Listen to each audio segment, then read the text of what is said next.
Қайырлы күн баршаңызға, каналыма қош келдіңіздер. Сіздермен бірге Гүлмира.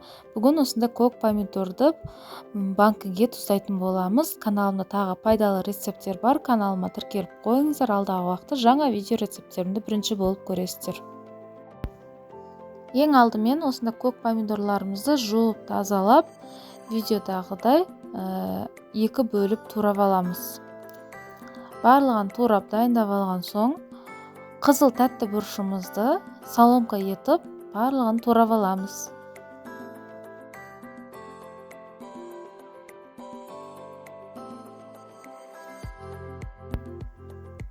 Келесінде лавровый листпен ащы бұрышымызды турап дайындап аламыз.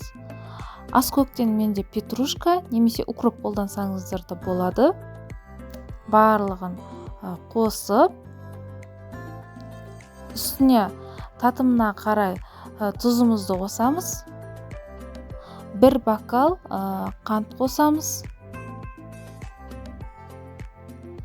Ұсақтап туралған чесногымызды қосып жібереміз.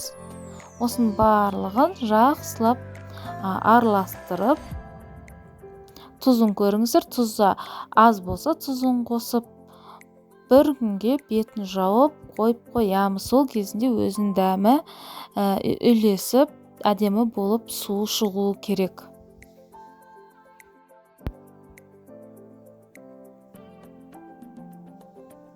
Осымен бір күн бізде тұрды. Жабардан алдын осында қара бұрышымызды араластырып, банкамызды стерилизациядан өткізіп, нығыздап салып, үстіне осындай суымызды құйып шығамыз банкамызге. Алдын ала осында мантаварканың ыдысын алып, листтің астына қаратып, банкамызды стерилизация етеміз. Менде 40-50 минут тұрды.